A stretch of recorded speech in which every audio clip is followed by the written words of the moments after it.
ಯುವ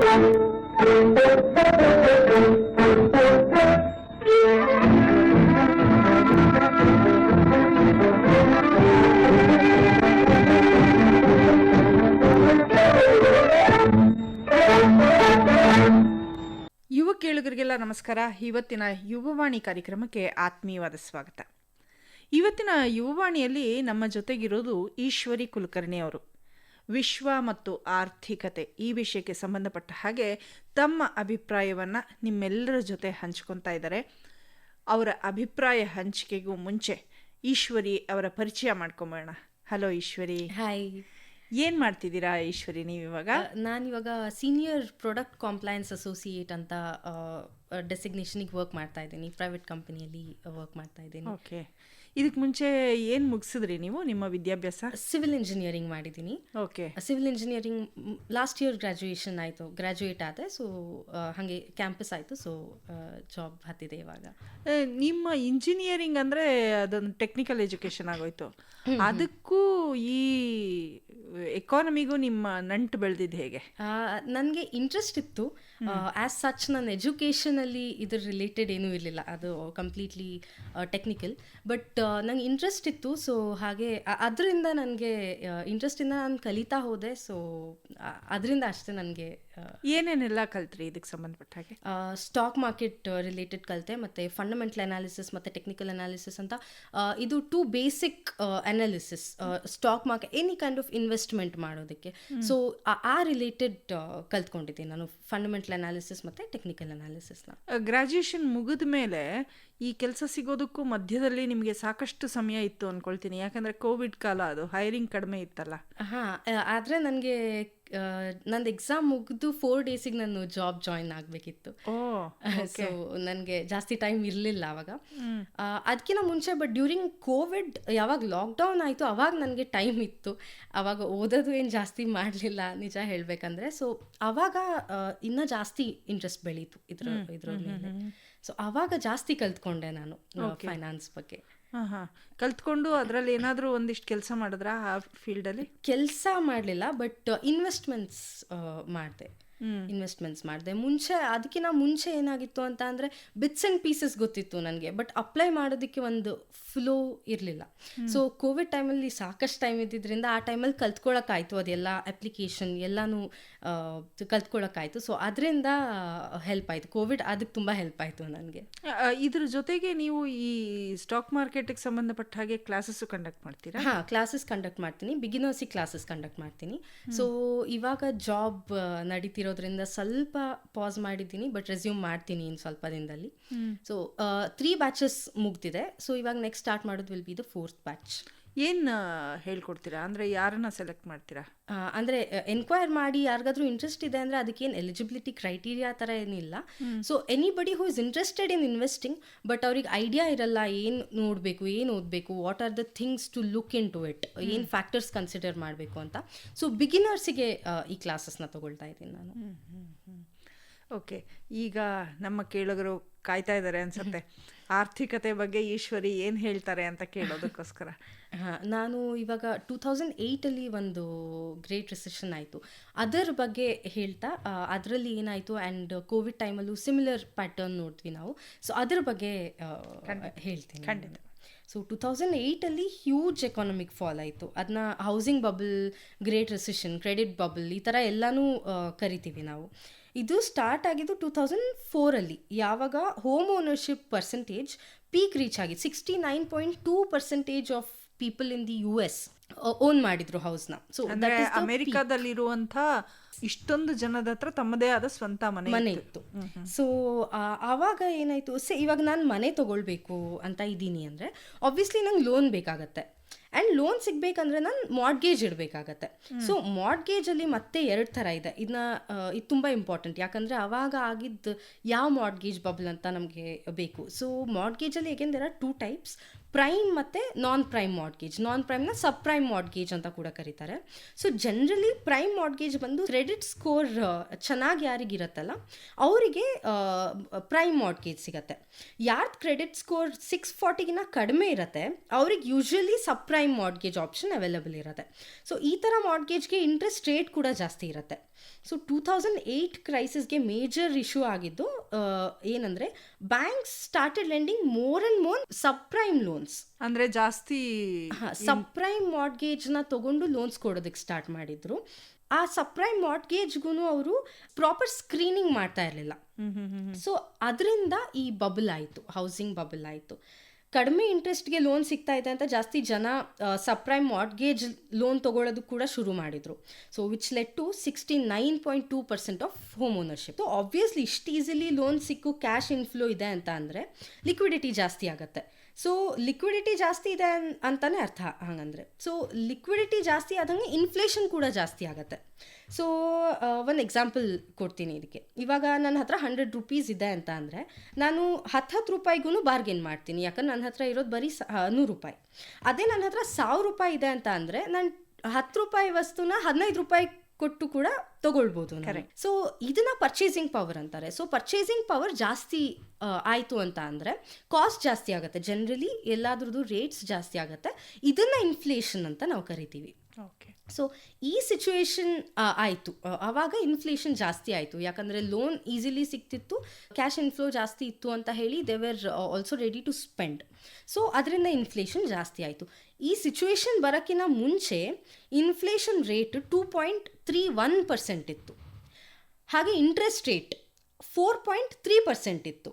ಯಾವಾಗ liquidity increase ಆಯಿತು ಆವಾಗ ಇನ್ಫ್ಲೇಷನ್ ರೇಟ್ ಮುಂಚೆ 2.31% ಇದ್ದಿದ್ದು 3.81% ಆಯಿತು. So almost 80% increase, which is very huge. 80% increase. ಇನ್ನೊಂದು ಕೀ ಪಾಯಿಂಟ್ ಹೇಳೋದು ಮರ್ತಿದ್ದೆ ನಾನು. ಇನ್ಫ್ಲೇಷನ್ ಮತ್ತು ಇಂಟ್ರೆಸ್ಟ್ ರೇಟ್ಸ್ ಡೈರೆಕ್ಟ್ಲಿ ಪ್ರೊಪೋರ್ಷನಲ್ ಇರುತ್ತೆ ಇದು. ಸೊ ಇನ್ಫ್ಲೇಷನ್ ಜಾಸ್ತಿ ಆಯಿತು ಅಂತ ಅಂದರೆ ಪೇಯಿಂಗ್ ಕೆಪಾಸಿಟಿ ಜಾಸ್ತಿ ಇದೆ. ಸೊ ಅದನ್ನು ಬ್ಯಾಲೆನ್ಸ್ ಮಾಡೋಕ್ಕೆ ಇಂಟ್ರೆಸ್ಟ್ ರೇಟ್ಸ್ ಕೂಡ ಜಾಸ್ತಿ ಮಾಡ್ತಾರೆ. ಸೊ ಇಲ್ಲಿನೂ ಆಗಿದ್ದು ಅದೇ. ಇನ್ಫ್ಲೇಷನ್ ಪರ್ಸೆಂಟೇಜ್ 80% ಜಂಪ್ ಆಯಿತು, ಇಂಟ್ರೆಸ್ಟ್ ರೇಟ್ ಆಲ್ಮೋಸ್ಟ್ 100% ಜಾಸ್ತಿ ಆಗೋಗ್ಬಿಡ್ತು. ಸೊ 2007 ಆ್ಯಂಡ್ 2008 ಸ್ಟಾರ್ಟಿಂಗಲ್ಲಿ ಇಟ್ ಜಂಪ್ ಫ್ರಮ್ 4.3 ಇದ್ದಿದ್ದು 8.1% ಆಗೋಯಿತು interest rate. Okay. So obviously home ಓನರ್ಸ್ಗೆ ಅಷ್ಟೊಂದು ಇಂಟ್ರೆಸ್ಟ್ ರೇಟ್ ಮೇಂಟೈನ್ ಮಾಡೋದು ತುಂಬ ಕಷ್ಟ ಆಗುತ್ತೆ. ಆಗಲಿಲ್ಲ and they became default. So defaulters ಆಗಿಬಿಟ್ರು ಅವರೆಲ್ಲನೂ. Inevitably banks made use of mortgage. So ಅವ್ರು ಏನು ಮಾರ್ಟ್ಗೇಜ್ ಕೊಟ್ಟಿರ್ತಾರೆ ಅದನ್ನ ಯೂಸ್ ಮಾಡೋಕ್ಕೆ ಸ್ಟಾರ್ಟ್ ಮಾಡ್ತು ಬ್ಯಾಂಕ್ಸ್. ಆದರೆ ಆ subprime mortgages had no values. ಯಾಕಂದರೆ ವಿತೌಟ್ ಪ್ರಾಪರ್ ಸ್ಕ್ರೀನಿಂಗ್ ಅವರು ಮಾರ್ಟ್ಗೇಜ್ ಲೋನ್ಸ್ ಕೊಟ್ಟಿದ್ರು. ಸೊ ಪ್ರಾಪರ್ ಸ್ಕ್ರೀನಿಂಗ್ ಆಗಿರಲಿಲ್ಲ, mortgage papers were not so worth. ಅದಕ್ಕೆ ವ್ಯಾಲ್ಯೂನೇ ಇರಲಿಲ್ಲ ಸಬ್ಪ್ರೈಮ್ ಮಾರ್ಟ್ಗೇಜ್ಗೆ. ಸೊ ಎಷ್ಟೊಂದು ಇನ್ವೆಸ್ಟ್ಮೆಂಟ್ ಬ್ಯಾಂಕ್ಸ್, ಲೇಮನ್ ಬ್ರದರ್ಸ್ ಅಂತ ಕೇಳಿರ್ಬೋದು. ಸೊ ಲೇಮನ್ ಬ್ರದರ್ಸ್ ಥರ ಇನ್ವೆಸ್ಟ್ಮೆಂಟ್ ಬ್ಯಾಂಕ್ಸ್ ಎಲ್ಲನೂ ಬ್ಯಾಂಕ್ರಪ್ಟ್ ಆಗೋಗ್ಬಿಡ್ತು. They filed bankruptcy. ಈ ಟೈಮಲ್ಲಿ ಏನಾಯಿತು ಅಂದರೆ ಎಕಾನಮಿ ಹ್ಯೂಜ್ ಕೊಲ್ಯಾಪ್ಸ್ ಆಯಿತು. ಆ್ಯಂಡ್ ಡಾಲರ್ ಪರ್ಸೆಂಟೇಜು 30% ಕೆಳಗಡೆ ಹೊಟ್ಟೋಯ್ತು. Because of which entire world face financial crisis. So dollar percent ಸ್ವಲ್ಪ ಫ್ಲಕ್ಚುಯೇಟ್ ಆಯಿತು ಅಂತ ಅಂದ್ರೇ ಯು ಮಸ್ಟ್ ನೋ ಎಷ್ಟು ಬೇರೆ ಎಲ್ಲ ಕಡೆನೂ ಎಂಟೈರ್ ವರ್ಲ್ಡಲ್ಲಿ ಎಷ್ಟು ಫ್ಲಕ್ಚುಯೇಟ್ ಆಗುತ್ತೆ ಅಂತ. 30% ಡಾಲರ್ ವ್ಯಾಲ್ಯೂ ಡ್ರಾಪ್ ಅಂತ ಅಂದರೆ ಇಟ್ಸ್ ವೆರಿ ಹ್ಯೂಜ್. ಈ ಟೈಮಲ್ಲಿ ದುಡ್ಡು ಮಾಡಿದ್ದು ಹೆಡ್ಜ್ ಫಂಡ್ ಇನ್ವೆಸ್ಟರ್ಸ್ ಅಂತ. ಸೊ ಇಷ್ಟೊಂದು ರಿಸೆಷನಲ್ಲೂ ಹೆಡ್ಜ್ ಫಂಡ್ ಇನ್ವೆಸ್ಟರ್ಸ್ ಮೇಡ್ ಮನಿ. ಹೆಡ್ಜಿಂಗ್ ಅಂತ ಅಂದರೆ ಇವಾಗ ಮಾರ್ಕೆಟ್ ಗ್ರೀನಲ್ಲಿ ಇದೆ ಅಂತ ಅಂದ್ಕೊಳ್ಳಿ. ಆವಾಗ ಗ್ರೀನಲ್ಲಿ ಇದೆ ಅಂದರೆ ಮಾರ್ಕೆಟ್ ಡೌನ್ಫಾಲ್ ಆಗೋಕ್ಕೆ, ಇವಾಗ market is in green, market up ಟ್ರೆಂಡಲ್ಲಿದೆ. ಬಟ್ ಮಾರ್ಕೆಟ್ ಡೌನ್ ಟ್ರೆಂಡಿಗೆ ಹೋಗೋಕ್ಕೆ, ಮಾರ್ಕೆಟ್ ಡೌನ್ಫಾಲ್ ಆಗೋಕ್ಕೆ ಒಂದು ಸ್ಟ್ರಾಂಗ್ ಡೇಟಾ ಪಾಯಿಂಟ್ನ ಹುಡುಕ್ತಾ ಇರ್ತಾರೆ. ಸೊ ಯಾವುದಾದ್ರೂ ಒಂದು ಸ್ಟ್ರಾಂಗ್ ಡೇಟಾ ಪಾಯಿಂಟ್ ಮಾರ್ಕೆಟ್ ಉಲ್ಟಾ ಆಗೋದಕ್ಕೆ ಸಿಕ್ತು ಅಂತ ಅಂದರೆ ಅವರು ಶಾರ್ಟ್ ಮಾಡಿಬಿಡ್ತಾರೆ. ಅದನ್ನು ಹೆಡ್ಜಿಂಗ್ ಅಂತ ಅಂತಾರೆ. ಇವಾಗ ಮಾರ್ಕೆಟ್ ಅಪ್ಪಲ್ಲಿ ಇದ್ದು ಮಾರ್ಕೆಟ್ ಡೌನ್ ಹೋಗೋದಕ್ಕೆ ಏನಾದರೂ ಮೇನ್ ರೀಸನ್ ಇದೆಯಾ ಅಂತ ಹುಡುಕಿ ಆ ಟೈಮಲ್ಲಿ ಮಾರ್ಕೆಟ್ನ ಶಾರ್ಟ್ ಮಾಡೋದು, ಅದನ್ನು ಹೆಡ್ಜಿಂಗ್ ಅಂತ ಅಂತಾರೆ. ಆ್ಯಂಡ್ ಯಾರು ಈ ಥರ ಆಫ್ಲೈನ್ ಇನ್ವೆಸ್ಟ್ಮೆಂಟ್ ಮಾಡ್ತಾರೆ ಅದನ್ನ ಹೆಡ್ಜ್ ಫಂಡ್ ಅಂಥವ್ರನ್ನ ಹೆಡ್ಜ್ ಫಂಡ್ ಇನ್ವೆಸ್ಟರ್ಸ್ ಅಂತ ಕರೀತಾರೆ. ಆ್ಯಂಡ್ ಅವ್ರು ಚೆನ್ನಾಗಿ ದುಡ್ಡು ಮಾಡಿದರು ಈ ಟೈಮಲ್ಲಿ. ಸೊ ಈ ಹೌಸಿಂಗ್ ಅಥವಾ ಕ್ರೆಡಿಟ್ ಬಬಲ್ ಆದಮೇಲೆ ಸ್ಲೋಲಿ ಲಿಕ್ವಿಡಿಟಿ ಕಡಿಮೆ ಆಯಿತು. ಎಷ್ಟೊಂದು ಕೊಲ್ಯಾಪ್ಸ್ ಆಗೋ ಸ್ಟೇಟ್ ಅಲ್ಲಿ ಇದ್ದಿದ್ದ ಬ್ಯಾಂಕ್ಸ್ನ ಗೌರ್ಮೆಂಟ್ ಟೇಕ್ ಓವರ್ ಮಾಡ್ತು to avoid further losses. Inflation ಕಡಿಮೆ ಆಯಿತು. ಎಷ್ಟು ಕಡಿಮೆ ಆಯಿತು ಅಂತಂದರೆ 3.81% ಇದ್ದಿದ್ದು -0.36%ಗೆ ಇಳಿತು. ಸೊ 3.8 ಡೈರೆಕ್ಟ್ ನೆಗೆಟಿವಿಗೆ ಹೊಟ್ಟೋಯ್ತು ಅದು. So inflation accordingly interest rate ಕೂಡ ಅವ್ರು ಅಡ್ಜಸ್ಟ್ ಮಾಡಬೇಕಾಗತ್ತೆ. ಅದೂ 8.1 ಇದ್ದಿದ್ದು 3.3 ಆಯಿತು. ಸೊ ಇಂಟ್ರೆಸ್ಟ್ ರೇಟ್ಸ್ ಕೂಡ ಕಡಿಮೆ ಆಯಿತು. ಸ್ಲೋಲಿ ಎಲ್ಲ ನಾರ್ಮಲ್ಸಿಗೆ ಬಂತು, but it took around 3.5 years ಎಲ್ಲ ನಾರ್ಮಲ್ಸಿಗೆ ಬರೋದಕ್ಕೆ. ಸೊ 2011 ಟು ಬಿ ಪ್ರಿಸೈಸ್, 2011 ಅರೌಂಡಿಗೆ ಪ್ರೀ ರಿಸೆಷನ್ ಪೀಕ್ ಏನಿತ್ತೋ ಅದು ಹಿಟ್ಟಾಯಿತು. ಇದು 2008 ಆಗಿದ್ದು ಗ್ರೇಟ್ ರಿಸೆಷನ್, ಲೈಕ್ ತುಂಬ ಎಕಾನಮಿಕ್ ಡೌನ್ಫಾಲ್ ಆಗಿತ್ತು. ಸಿಮಿಲರ್ ಪ್ಯಾಟರ್ನ ನಾವು ಕೋವಿಡ್ ಟೈಮಲ್ಲಿ ಕೂಡ ನೋಡ್ತೀವಿ. ಕೋವಿಡ್ ಟೈಮಲ್ಲಿ ಏನಾಯಿತು ಅಂತ ಅಂದರೆ ಅದು ಆಲ್ಮೋಸ್ಟ್ ಎಲ್ಲರಿಗೂ ಗೊತ್ತೇ ಇದೆ ಏನಾಗಿತ್ತು ಅಂತ. ಕೋವಿಡ್ ಔಟ್ಬರ್ಸ್ಟ್ ಆಗಿ ಮಾರ್ಚ್ 2020 ಲಾಕ್ಡೌನ್ ಆಯಿತು. ಎಲ್ಲರೂ ಮನೆಯಲ್ಲೇ ಇರಬೇಕಾಯಿತು. ಲಾಕ್ಡೌನಲ್ಲಿ ಲಾಜಿಸ್ಟಿಕ್ ಪ್ರಾಬ್ಲಮ್ ಜಾಸ್ತಿ ಆಯಿತು. ಯಾಕಂದರೆ ಆಬ್ವಿಯಸ್ಲಿ ಟ್ರಾನ್ಸ್ಪೋರ್ಟೇಷನ್ ಮಾಡೋದಕ್ಕಾಗಲ್ಲ. ಲಾಜಿಸ್ಟಿಕ್ ಪ್ರಾಬ್ಲಮ್ ಆಗಿದ್ದರಿಂದ ಸಪ್ಲೈ ಚೈನ್ ಕಂಪ್ಲೀಟ್ ಡಿಸ್ರಪ್ಟ್ ಆಯಿತು. ಇದೆಲ್ಲದರಿಂದ ಏನಾಯಿತು, ಬಿಸ್ನೆಸ್ ಪ್ರಾಬ್ಲಮ್ ಆಯಿತು. ಯಾರೂ ಇನ್ವೆಸ್ಟ್ ಮಾಡಲಿಲ್ಲ. ಆ್ಯಂಡ್ ಬಿಸ್ನೆಸ್ ಅಲ್ಲಿ ಯಾರೂ ಇನ್ವೆಸ್ಟ್ ಮಾಡ್ತಿಲ್ಲ ಅಂತಂದರೆ ಆಬ್ವಿಯಸ್ಲಿ ಅವರು ಸ್ವಲ್ಪ ಎಂಪ್ಲಾಯೀಸ್ನ ಲೇ ಆಫ್ ಮಾಡಬೇಕಾಗತ್ತೆ. ಜಾಬ್ ಆಪರ್ಚುನಿಟೀಸ್ ಕಡಿಮೆ ಆಯಿತು. ಎಷ್ಟೊಂದು ಜನ ಕೆಲಸ ಹೋಯಿತು. ಸೊ ಇದೆಲ್ಲ ಆಯಿತು. ಆಮೇಲೆ ಯಾರು ಇನ್ವೆಸ್ಟ್ ಮಾಡೋ ಅಂಥವ್ರು ಇರ್ತಾರಲ್ಲ ಅವರೆಲ್ಲ ವೇಟ್ ಆ್ಯಂಡ್ ವಾಚ್ ಮೋಡಿಗೆ ಹೋಗ್ಬಿಟ್ರು. ಸೊ ಇದೆಲ್ಲದ್ರ ಕಂಬೈನ್ಡ್ ಎಫೆಕ್ಟಿಂದ ಎಕಾನಮಿ ಡ್ರಾಪ್ ಆಗೋ ಹಾಗೆ ಆಯಿತು. ಬಟ್ ಕಂಪ್ಲೀಟ್ 2008 ಗ್ರೇಟ್ ರಿಸೆಷನ್ ಥರ ಆಗಲಿಲ್ಲ ಈ ಟೈಮಲ್ಲೂ. ಸೊ ಆಗೋ ಹಾಗೆ ಆಯಿತು, ಡ್ರಾಪ್ ಆಗೋ ಹಾಗೆ. ಸೊ ಲಾಕ್ಡೌನ್ ಓಪನ್ ಆದಮೇಲೆ ಅಷ್ಟು ಇನ್ವೆಸ್ಟ್ಮೆಂಟ್ಸ್ ಆಗಲಿಲ್ಲ. ಸೊ ಮೀನ್ವೈಲ್ ಸೆಂಟ್ರಲ್ ಬ್ಯಾಂಕು ಮತ್ತು ಗೌರ್ಮೆಂಟು ಇಂಟರ್ವೀನ್ ಮಾಡಿ they release lots of funds. ತುಂಬ ಫಂಡ್ಸ್ ರಿಲೀಸ್ ಮಾಡಿದ್ರು ಆ್ಯಟ್ ಲೋವರ್ ಇಂಟ್ರೆಸ್ಟ್. ಯಾಕಂದರೆ ಆಬ್ವಿಯಸ್ಲಿ ಅವ್ರಿಗೆ ಆ ಲಿಕ್ವಿಡಿಟಿನ ವಾಪಸ್ ತೊಗೊಂಡು ಬರಬೇಕಿತ್ತು. ಸೊ ಲೋವರ್ ಇಂಟ್ರೆಸ್ಟಲ್ಲಿ ರೇಟ್ಸಿಗೆ ಅವರು ಫಂಡ್ಸ್ ರಿಲೀಸ್ ಮಾಡೋದಕ್ಕೆ ಸ್ಟಾರ್ಟ್ ಮಾಡಿದ್ರು. ಹೆಲ್ತ್ ಕೇರಲ್ಲಿ ಎಷ್ಟೊಂದು ಫಂಡ್ಸ್ ರಿಲೀಸ್ ಮಾಡಿದ್ರು. ಸೊ US ಅಲ್ಲಿ ಈ ಥರ ತುಂಬ ಫಂಡ್ಸ್ ರಿಲೀಸ್ ಮಾಡಿದರು. ಅದರಿಂದ ಸ್ಲೋಲಿ ಇನ್ಫ್ಲೇಷನ್ ರೇಟ್ ಜಾಸ್ತಿ ಆಯಿತು. ಸೊ ಇವಾಗ ಇನ್ಫ್ಲೇಷನ್ ರೇಟು 1.23%ಇಂದ 7%ಗೆ ಜಂಪ್ ಆಗಿದೆ. ತುಂಬ ಜಾಸ್ತಿ ಆಗಿದೆ ಇವಾಗ ಇನ್ಫ್ಲೇಷನ್ ರೇಟ್ 7%. ಸೊ ಇದನ್ನು ಇವಾಗ ಕಂಟ್ರೋಲ್ ಮಾಡಬೇಕು. ಇನ್ಫ್ಲೇಷನ್ ಜಾಸ್ತಿ ಆಗಿ ಮತ್ತು ಇಂಟ್ರೆಸ್ಟ್ ಕಮ್ಮಿ ಇತ್ತು ಅಂತ ಅಂದರೆ ಮತ್ತೆ ಮಿಸ್ ಮ್ಯಾಚ್ ಆಗುತ್ತೆ. ಬಟ್ 7% ಇನ್ಫ್ಲೇಷನ್ ರೇಟಿಗೆ ಅವ್ರು ಇಂಟ್ರೆಸ್ಟ್ ರೇಟ್ ಅಕಾರ್ಡಿಂಗ್ಲಿ ಮಾಡಬೇಕಂತಂದರೆ 8 to 9% ಮಾಡಬೇಕು, ವಿಚ್ ಇಸ್ ಟೂ ಮಚ್. ಅವ್ರಿಗೆ ಅದು ಪೇ ಮಾಡೋಕ್ಕಾಗಲ್ಲ. ಸೊ ಇವಾಗ ಸದ್ಯಕ್ಕೆ ತುಂಬ ಡೆಲಿಕೇಟ್ ಇದೆ ಎಕಾನಮಿ. ಯಾಕಂದರೆ ಇಂಟ್ರೆಸ್ಟ್ ರೇಟ್ ಮತ್ತು ಇನ್ಫ್ಲೇಷನ್ನ ಮ್ಯಾಚ್ ಮಾಡೋದಕ್ಕೆ ಆಗ್ತಿಲ್ಲ ಇನ್ನು. ಅದಕ್ಕೋಸ್ಕರ ಸ್ಲೋಲಿ ಇವಾಗ ಇಂಟ್ರೆಸ್ಟ್ ರೇಟ್ಸ್ನ ಕೂಡ ಜಾಸ್ತಿ ಮಾಡ್ತಿದ್ದಾರೆ. ಸೊ ಅದೇ ಕಾರಣಕ್ಕೆ ಎಕಾನಮಿ ಇವಾಗ ಸ್ವಲ್ಪ ಸ್ಲೋ ಡೌನ್ ಆಗಿದೆ. ಬಟ್ ಇನ್ನು ಏನು ಕನ್ಫರ್ಮ್ ಆಗಿ ಹೇಳೋಕ್ಕಾಗಲ್ಲ ಇದು ರಿಸೆಷನ್ನೇ ಆಗುತ್ತಾ ಅಥವಾ ಈಸ್ ಇಟ್ ಜಸ್ಟ್ ಡಿಪ್ ಅಂತ.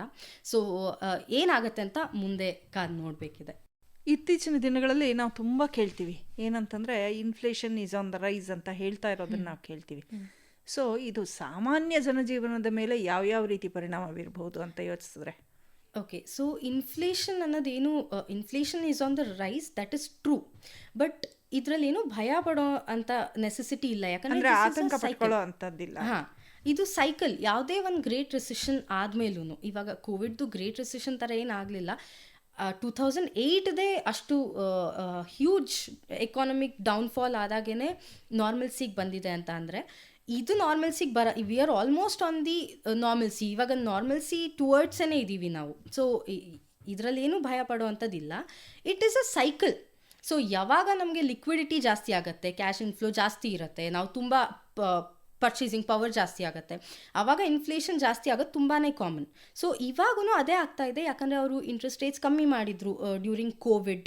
ಸೊ ಆವಾಗ ಎಷ್ಟೊಂದು ಬಿಸ್ನೆಸ್ ಸ್ಟಾರ್ಟ್ ಆಯಿತು ಅದಾದಮೇಲೆ. ಯಾಕಂದರೆ ಹೆಲ್ತ್ ಕೇರಿಗೆ ತುಂಬ ಹೆಲ್ಪ್ ಆಯಿತು, ಅವ್ರಿಗೆ ಎಷ್ಟೊಂದು ಫಂಡ್ಸ್ ಸಿಕ್ತು. ಸೊ ಇದೆಲ್ಲ ಆದಾಗ ಏನಾಗುತ್ತೆ, ಕ್ಯಾಶ್ ಜಾಸ್ತಿ ಇರುತ್ತೆ, ಲಿಕ್ವಿಡಿಟಿ ಜಾಸ್ತಿ ಇರುತ್ತೆ. ಕ್ಯಾಶ್ ಅನ್ನೋದಕ್ಕಿಂತ ಲಿಕ್ವಿಡಿಟಿ ಜಾಸ್ತಿ ಇದ್ದಾಗ ಏನಾಗುತ್ತೆ, ಅವರು ಸ್ಪೆಂಡ್ ಮಾಡೋಕ್ಕೆ ರೆಡಿ ಇರ್ತಾರೆ. ಸೊ ಆವಾಗ ಇನ್ಫ್ಲೇಷನ್ ಜಾಸ್ತಿ ಆಗೇ ಆಗುತ್ತೆ. ಸೊ ಇವಾಗ ಅದಿನ್ನೂ ಅಷ್ಟೊಂದು ಸ್ಟೇಬಲ್ ಆಗಿಲ್ಲ, ಅದಕ್ಕೋಸ್ಕರ ಭಯ ಪಡ್ತಿದ್ದಾರೆ ಅಷ್ಟೇ. ಬಟ್ ಇನ್ನೊಂದು ಸ್ವಲ್ಪ ದಿನ, ಮೇ ಬಿ ಇನ್ ಒಂದು 6 months to 1 year or maybe 2 years down the lane ಮತ್ತೆ ವಾಪಸ್ ಪ್ರೀ ಕೋವಿಡ್ ಥರನೇ ಆಗುತ್ತೆ, ನಾರ್ಮಲ್ ಆಗುತ್ತೆ. So it is a cycle. ಇದ್ರ ನೆಕ್ಸ್ಟ್ ಯಾವಾಗೋ ಇನ್ಫ್ಲೇಷನ್ ಆಯ್ತಂದರೆ ಅವಾಗೂ ಹೆದರಿಕೆ ಪಡೋ ಆ ವಿಷಯ ಅಲ್ಲ ಅದು. So it is a cycle, we just need to get adjusted to it ಅಂತ ನಾನು ಹೇಳಕ್ಕೆ. ಇದು ಒಂಥರ ಏನೋ ನಾವು ಬರೀ ಭಾರತದ ಮಟ್ಟಿಗೆ ನೋಡ್ತಿಲ್ಲ, ವಿಶ್ವದ ಆರ್ಥಿಕತೆ ಬಗ್ಗೆ ನೋಡ್ತಿರೋದ್ರಿಂದ ಈಗ ನಾವು ನೋಡ್ತಾ ಇರೋ ಹಾಗೆ ಯುಕ್ರೇನ್ ಮೇಲೆ ರಷ್ಯಾ ಇನ್ವೇಷನ್ ಇರಬಹುದು, ಮತ್ತು ಇಲ್ಲಿ ಇರುವಂಥ ಬಾರ್ಡರ್ ಟೆನ್ಷನ್ಸ್ ಇರಬಹುದು, ಒಂಥರ ಆನ್ ದ ಎಡ್ಜ್ ಅನ್ನೋ ಅಂಥದ್ದು ಇರಬಹುದು. ಈ ರೀತಿ ಒಂದು ರೀತಿಯ ಯುದ್ಧಗೊಂದಲ ಅನ್ನೋದೇನಿದೆಯಲ್ಲ, ಇದು ಕೂಡ ಆರ್ಥಿಕತೆ ಮೇಲೆ ಪರಿಣಾಮ ಬೀರೋ ಸಾಧ್ಯತೆ ಇರುತ್ತಾ? ಇರತ್ತೆ. ಯಾಕೆ ಅಂದರೆ ಇವಾಗ ಸ್ಟಾಕ್ ಮಾರ್ಕೆಟ್ನ ನಾನು ಎಕ್ಸಾಂಪಲ್ ತಗೊಳ್ಬೇಕಂತ ಅಂದರೆ ಎಲ್ಲ ಆ ನ್ಯಾಷನಾಲಿಟಿದೂ ಯಾವ ಇಂಡೆಕ್ಸ್ ಇರುತ್ತೆ ಅಲ್ಲ, ಸ್ಟಾಕ್ ಇಂಡೆಕ್ಸ್ ಇರುತ್ತೆ ಅಲ್ಲ, ಎಲ್ಲ ಇಂಟರ್ ಡಿಪೆಂಡೆಂಟ್ ಇರುತ್ತೆ. ಸೊ ಇವಾಗ ಡೋ ಜೋನ್ಸ್ ಫ್ಲಕ್ಚುಯೇಟ್ ಆಯಿತು ಅಂತ ಅಂದರೆ ನಿಫ್ಟಿ ಕೂಡ ಫ್ಲಕ್ಚುಯೇಟ್ ಆಗುತ್ತೆ. ಸೊ ಎಲ್ಲನೂ ಇಂಟರ್ ಕನೆಕ್ಟೆಡ್ ಇರುತ್ತೆ. ಸೊ ಮತ್ತು ಬರೀ ಸ್ಟಾಕ್ ಮಾರ್ಕೆಟ್ ಲೆವೆಲಲ್ಲಿ ಅಂತ ಅಲ್ಲ, ನಾವು ಅದ್ರದ್ದು ಬೇಸಿಕ್ ಇದಕ್ಕೆ ಹೋದ್ರೂ ನನಗೆ ಇವಾಗ ಏನೋ ಒಂದು ಮ್ಯಾನುಫ್ಯಾಕ್ಚರಿಂಗ್ ಅದ್ರದ್ದು ಆಕ್ಸೆಸರೀಸ್ ಬಂದು ಚೈನಾಲ್ಲಾಗುತ್ತೆ, ಮತ್ತು ಟ್ರಾನ್ಸ್ಪೋರ್ಟೇಷನ್ ಚೈನಾಯಿಂದ ಬೇರೆ ಬೇರೆ ಕಂಟ್ರೀಸಿಗೆ ಹೋಗುತ್ತೆ, ಇನ್ನೊಂದು ಯಾವುದೋ ಪಾರ್ಟ್ US ಆಗುತ್ತೆ. ಮ್ಯಾನುಫ್ಯಾಕ್ಚರಿಂಗೇ ಇರ್ಬೋದು ಅಥವಾ ಅದ್ರದ್ದು ಸಾಫ್ಟ್ವೇರೇ ಇರ್ಬೋದು, ಏನಾದರೂ ಇರ್ಬೋದು. ಸೊ ಎಲ್ಲ ಇಂಟರ್ ಕನೆಕ್ಟೆಡ್ ಇದ್ದಾಗ ಯಾವುದೋ ಒಂದು ಕಂಟ್ರಿಗೆ ಅಥವಾ ಒಂದು ಕ್ಲಸ್ಟರ್ ಆಫ್ ಕಂಟ್ರೀಸ್ಗೆ ಪ್ರಾಬ್ಲಮ್ ಆಗ್ತಿದೆ ಅಂತ ಅಂದರೆ ಎಲ್ಲ ಎಕಾನಮಿ ಪ್ರಾಬ್ಲಮ್ ಆಗೇ ಆಗುತ್ತೆ, ಫ್ಲಕ್ಚುಯೇಟ್ ಆಗೇ ಆಗುತ್ತೆ. ಬಟ್ ಮೇ ಬಿ ಕೆಲವೊಂದಿಷ್ಟು ಕಂಟ್ರೀಸ್ ಯಾವ್ದು ಆ ಪರ್ಟಿಕ್ಯುಲರ್ ಕಂಟ್ರಿ ಮೇಲೆ ಡಿಪೆಂಡ್ ಆಗಿರುತ್ತೆ, ಅದಕ್ಕೆ ತುಂಬ ಪ್ರಾಬ್ಲಮ್ ಆಗ್ಬೋದು, ಬೇರೆ ಇದಕ್ಕೆ ಅಷ್ಟೊಂದು ಆಗಲಿಕ್ಕಿಲ್ಲ. ಬಟ್ ಎಲ್ಲ ಇಂಟರ್ ಕನೆಕ್ಟೆಡ್ ಇರೋದ್ರಿಂದ ಎಲ್ಲ ಸ್ಟಾಕ್ಸ್ ಅಥವಾ ಎಲ್ಲ ಎಕಾನಮಿ ಕೂಡ ಫ್ಲಕ್ಚುಯೇಟ್ ಆಗೇ ಆಗುತ್ತೆ. ಟು ಸಮ್ ಎಕ್ಸ್ಟೆಂಟ್ ಲೆವೆಲ್ಸ್ ಜಾಸ್ತಿ ಕಮ್ಮಿ ಇರ್ಬೋದು, ಬಟ್ ಆಗೇ ಆಗುತ್ತೆ. ಈ ಒಂದು ಹಂತದಲ್ಲಿ ನಾವು ನೋಡಿದಾಗ stock market is it volatile or is it firm? It is volatile. ಇವಾಗ ಸದ್ಯಕ್ಕೆ ಇಟ್ ಈಸ್ ವೋಲಟೈಲ್. ಯಾಕಂದರೆ ಎಕಾನಮಿ ಸ್ಲೋ ಫೇಸಲ್ಲಿ ಇದೆ ಇವಾಗಿನ. ಸೊ ಎಕಾನಮಿ ಸ್ಲೋ ಫೇಸಲ್ಲಿ ಇರೋದ್ರಿಂದ ಸ್ಟಾಕ್ ಮಾರ್ಕೆಟ್ ಇರ್ಬೋದು, ಕ್ರಿಪ್ಟೋ ಇರ್ಬೋದು, ಗೋಲ್ಡ್, ಸೊ ಎಲ್ಲನೂ ಡಿಪ್ಪಲ್ಲಿ ಇರುತ್ತೆ ಇವಾಗ ಸದ್ಯಕ್ಕೆ. ಬಟ್ ಅಂದ್ರೂ ಇನ್ವೆಸ್ಟ್ ಮಾಡಬೇಕು, ಯಾರಿಗೂ ಇನ್ವೆಸ್ಟ್ಮೆಂಟಲ್ಲಿ ಇಂಟ್ರೆಸ್ಟ್ ಇದೆ ಅಂತ ಅಂದರೆ ಸೊ ಸಿಸ್ಟಮೆಟಿಕ್ ಇನ್ವೆಸ್ಟ್ಮೆಂಟ್ ಪ್ಲ್ಯಾನ್ SIPಸ್ಗೆ ಹೋಗೋದು ಇಸ್ ಬೆಟರ್. ಯಾಕಂದರೆ ಅದು ಲಾಂಗ್ ಟರ್ಮ್ ಕೂಡ ಇರುತ್ತೆ ಆ್ಯಂಡ್ ಎವ್ರಿ ಮಂತ್ ಅವರು ಎಷ್ಟಾಗುತ್ತೆ ಅಷ್ಟು ಕೊಡ್ತಾರೆ. ಸೊ ಇವಾಗ ಸದ್ಯಕ್ಕೆ ಎಕಾನಮಿ ಸೆಟಲ್ ಆಗೋವರೆಗೂ ಇಟ್ಸ್ ಬೆಟರ್ ಮ್ಯೂಚುವಲ್ ಫಂಡ್ಸಲ್ಲಿ ಇನ್ವೆಸ್ಟ್ ಮಾಡೋದು if you really want to invest. So stock ಮಾರ್ಕೆಟಲ್ಲಿ ಕೆಲವೊಂದಿಷ್ಟು ತುಂಬ ಅನಲೈಸ್ ಮಾಡಿ ಫಂಡಮೆಂಟಲಿ ಟೆಕ್ನಿಕಲಿ ಸ್ಟ್ರಾಂಗ್ ಇದೆಯಾ ಅಂತ ನೋಡಿ ಅದಾದಮೇಲೆ ಮಾಡ್ಬೋದು, ಬಟ್ ಅನಾಲಿಸಿಸ್ ಮಾಡಬೇಕು ಅದಕ್ಕೂ. ಯಾಕಂದರೆ ನಾನು ಇವಾಗ ಯಾರಾದರೂ ನನಗೆ ಬಂದು ಯಾವ ಕಂಪನಿಯಲ್ಲಿ ಇನ್ವೆಸ್ಟ್ ಮಾಡಬೇಕಂದ್ರೆ ನಾನು ಅನಾಲಿಸಿಸ್ ಹಾಕಲೇಬೇಕು, ಫಂಡಮೆಂಟಲ್ ಅನಾಲಿಸಿಸ್, ಟೆಕ್ನಿಕಲ್ ಅನಾಲಿಸಿಸ್ ಮಾಡಲೇಬೇಕು. ಅದಾದಮೇಲೆ ಅಲ್ಲಿ ಗೆಟ್ ಟು ನೋ ಓಕೆ ಈ ಕಂಪನಿಯಲ್ಲಿ ಇನ್ವೆಸ್ಟ್ ಮಾಡ್ಬೋದು, ಈ ಪರ್ಟಿಕ್ಯುಲರ್ ಕಂಪನಿ ಸೇಫ್ ಇದೆ ಅಥವಾ ನಮ್ಗೆ ಪ್ರಾಫಿಟ್ ಸಿಗುತ್ತೆ ಅಂತ.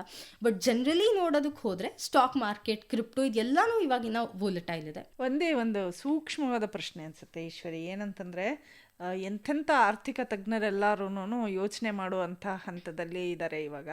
ಹಾಗಿದ್ದಾಗ ಯುವ ಪೀಳಿಗೆಯವರಾಗಿ ನೀವು ಈ ಆರ್ಥಿಕ ಸ್ಥಿತಿಯನ್ನು ಯಾವ ಹಂತದಲ್ಲಿ ಯಾವ ರೀತಿಯಾಗಿ ನೋಡ್ತೀರಾ? ಯೂತ್ ಪ್ರಕಾರ ಹೇಳಬೇಕು ಅಂತ ಅಂದರೆ I think startup, if you have a strong financial knowledge ಇತ್ತು ಸ್ಟ್ರಾಂಗ್ ಆಗಿ ಅಂತ ಅಂದರೆ any day it's a good option startup ಮಾಡೋದಕ್ಕೆ. ಲಾಕ್ಡೌನ್ಗಿಂತ ಮುಂಚೆ ಅಂದರೆ ಆಬ್ವಿಯಸ್ಲಿ ಲಾಕ್ಡೌನ್ ಆಗುತ್ತೆ ಅಂತಲೂ ಯಾರೂ ಎಕ್ಸ್ಪೆಕ್ಟ್ ಮಾಡಿರಲ್ಲ, ಕೋವಿಡ್ ಬರೋದಕ್ಕಿಂತ ಮುಂಚೆ. ಸೊ ಅದು ಕೋವಿಡ್ ಔಟ್ಬರ್ಸ್ಟ್ ಆದಾಗೇ ಲಾಕ್ಡೌನ್ದು ಗೊತ್ತಾಗಿದ್ದು. ಆ್ಯಂಡ್ ಆವಾಗ ಮೆನಿ ಪೀಪಲ್ ರಿಗ್ರೆಟೆಡ್, ಅಯ್ಯೋ ನಾನು ಏನಕ್ಕೆ ಇದನ್ನ ಸ್ಟಾರ್ಟ್ ಮಾಡಿದೆ, ನಾನು ಮಾಡಬಾರ್ದಿತ್ತು, ಮೇ ಬಿ ಪೋಸ್ಟ್ ಕೋವಿಡ್ ಮಾಡಬೇಕಿತ್ತು ಅಂತ. But I don't see that as a right way. So if you have a strong financial knowledge, any time you can start. So ನಿಮಗೆ ಅದನ್ನ ಮೇಂಟೈನ್ ಮಾಡೋದು ಗೊತ್ತಿರಬೇಕು. ಸ್ಟಾರ್ಟಪ್ ಏನೋ ಒಂದು ಸ್ಟಾರ್ಟಪ್ ಮಾಡ್ತೀರಾ, ರಿಸೆಷನ್ ಆಯಿತು ಅಂತ ಅಂದ್ಕೊಳ್ಳಿ, ಆವಾಗ ಯು ಶುಡ್ ನೋ ಯಾವ ಥರ ಅದನ್ನ ಹ್ಯಾಂಡಲ್ ಮಾಡಬೇಕು ಅಂತ. ಸೊ ಆ ಫಿನಾನ್ಷಿಯಲ್ ನಾಲೆಡ್ಜ್ ಇತ್ತು ಅಂತ ಅಂದರೆ then good to go, you can start your own startups. And higher education ಬಗ್ಗೆ ಹೇಳಬೇಕು ಅಂತ ಅಂದರೆ ಹೈಯರ್ ಎಜುಕೇಷನ್ ಕೂಡ ಅಬ್ರಾಡ್ ಹೋಗ್ಬೋದು, that's not an issue. So I don't see ಅದರಲ್ಲಿ ಏನೋ ಅದರಲ್ಲಿ ನಾನೇನು ನೆಗೆಟಿವ್ ಆ ಥರ ಏನು ನೋಡಲ್ಲ ನಾನು. ಲೋನ್ಸ್ದು ಇವಾಗ ಸದ್ಯಕ್ಕೆ ಎಕಾನಮಿ ಸ್ಲೋ ಫೇಸಲ್ಲಿ ಇರೋದ್ರಿಂದ ಇನ್ಫ್ಲೇಷನ್ ಜಾಸ್ತಿ ಇದೆ, ಅದನ್ನ ಕಂಟ್ರೋಲ್ ಮಾಡೋದಕ್ಕೆ ಅವರು ಇಂಟ್ರೆಸ್ಟ್ ರೇಟ್ಸ್ನ ಮ್ಯಾಚ್ ಮಾಡ್ತಾ ಇದ್ದಾರೆ. ಸೊ ಐ ಥಿಂಕ್ ಇನ್ನೊಂದು ಸ್ವಲ್ಪ ವೆಯ್ಟ್ ಮಾಡಿ, if they really want to go ಎಲ್ಲೋ ಅಬ್ರಾಡ್ ಹೋಗಬೇಕು, ಎಜುಕೇಷನ್ ಲೋನ್ ತೊಗೊಳ್ಬೇಕು, as interest rates are still fluctuating, I think it's better if they wait, ಇನ್ನೊಂದು ಸ್ವಲ್ಪ ನೋಡಿ ಎಕಾನಮಿ ಸ್ಟೇಬಲ್ ಆದಮೇಲೆ then if they go, that will be a better option than ಇವಾಗೇನೆ okay ನಾನು ಹೋಗ್ಬಿಡ್ತೀನಿ ಇವಾಗೆ ಲೋನ್ ತೊಗೊಂಡು ಅಂತ ಅನ್ನೋದಕ್ಕಿಂತ. ಯಾಕಂದರೆ ಮುಂದೆ ಏನಾಗುತ್ತೆ ಅಂತ ಇವಾಗೇನೆ ಗೇಜ್ ಮಾಡೋದಕ್ಕಾಗಲ್ಲ ನಮಗೆ. ಓಕೆ ಈಶ್ವರಿ ಅವರೇ, ಇಷ್ಟೊತ್ತು ಒಂದು ಹೆವಿ ಸಬ್ಜೆಕ್ಟ್ ಬಗ್ಗೆ ಮಾತಾಡ್ತಾ ಇದ್ವಿ, ವಿಶ್ವ ಮತ್ತು ಆರ್ಥಿಕತೆ ಅಂತ.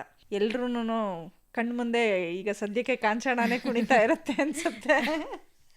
ಆದ್ರೂ ಕೂಡ ಈ ಒಂದು ಔಟ್ಲುಕ್ ಇದೆಯಲ್ಲ, ಇಷ್ಟರ ಮಟ್ಟಿಗಿನ ಬ್ರಾಡ್ ಪರ್ಸ್ಪೆಕ್ಟಿವ್ ಕೊಡೋದಕ್ಕೆ, ಇವೊಂದು ನೀವೊಂದು ಎಕಾನಮಿ ಎಕ್ಸ್ಪರ್ಟ್ ಅಲ್ಲದೇ ಇದ್ರೂ ಕೂಡ ಇಷ್ಟೊಂದು ವಿಷಯಗಳನ್ನು ಹೇಳೋದಕ್ಕೆ ಎಷ್ಟು ಸ್ಟಡಿ ಮಾಡಬೇಕಾಯ್ತು?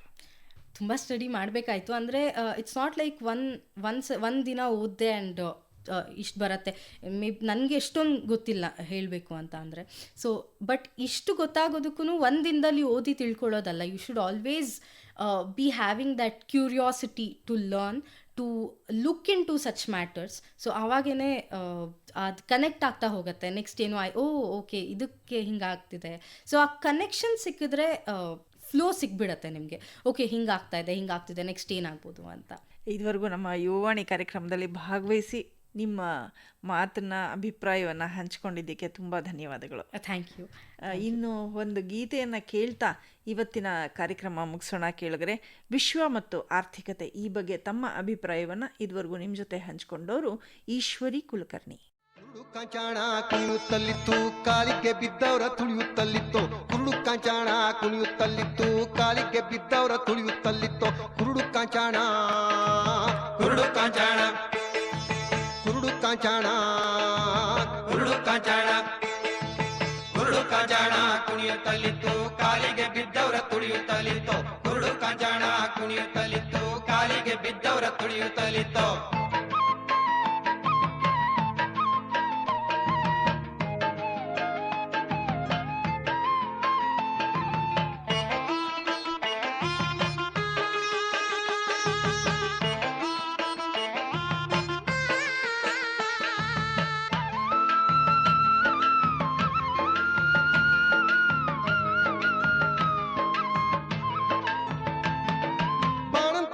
ಸಾವಾಣದ ಬಿಳುಪಿನ ಕಾಣದ ಕಿರಿಗೆಜ್ಜಿ ಕಾಲಾಗ ಇತ್ತು. ಬಾಣಂತಿ ಎಲುಬ ಸಾವಾಣದ ಬಿಳುಪಿನ ಕಾಣದ ಕಿರಿಗೆಜ್ಜಿ ಕಾಲಾಗ ಇತ್ತು. ಸಣ್ಣ ಕಂದಂಗಳ ಕಣ್ಣಿನ ಕವಡಿಯ ತಣ್ಣನ್ನ ಜೋಮಾಲಿ ಕೊರಳೊಳಗಿತ್ತು. ಸಣ್ಣ ಕಂದಂಗಳ ಕಣ್ಣಿನ ಕವಡಿಯ ತಣ್ಣನ್ನ ಜೋಮಾಲಿ ಕೊರಳೊಳಗಿತ್ತು. ಕುರುಡು ಕಾಂಚಾಣ ಕುರುಡು ಕಾಂಚಾಣ ಕುರುಡು ಕಾಂಚಾಣ ಕುಣಿಯುತ್ತಲಿತ್ತು, ಕಾಲಿಗೆ ಬಿದ್ದವರ ತುಳಿಯುತ್ತಲಿತ್ತು. ಕುರುಡು ಕಾಂಚಾಣ ಕುಣಿಯುತ್ತಲಿತ್ತು, ಕಾಲಿಗೆ ಬಿದ್ದವರ ತುಳಿಯುತ್ತಲಿತ್ತು.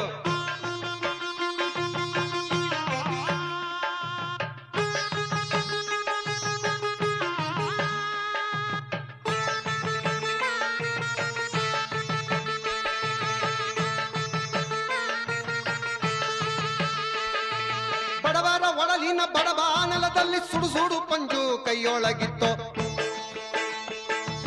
ಬಡವರ ಒಡಲಿನ ಬಡಬಾನಲದಲ್ಲಿ ಸುಡು ಸುಡು ಪಂಜು ಕೈಯೊಳಗಿತ್ತು. ಕಂಬನಿ ಕುಡಿಯುವ ಹುಂಬ ಬಾಯಿಲಿ ಮೈ ದುಂಬಿದಂತುದ ಊದೋ ಎನ್ನುತ್ತಲಿತ್ತು.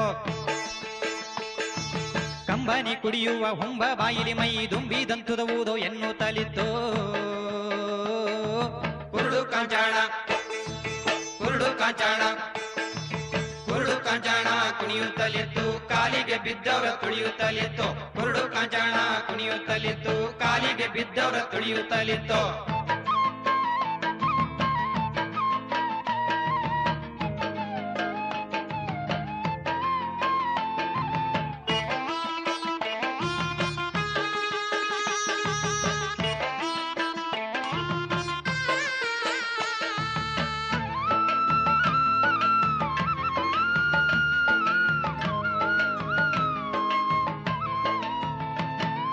ಕೂಲಿ ಕುಂಬಳಿಯವರ ಪಾಲಿನ ಮೈದಗಳ ಧೂಳಿಯ ಭಂಡಾರ ಹಣಿಯೊಳಗಿತ್ತು.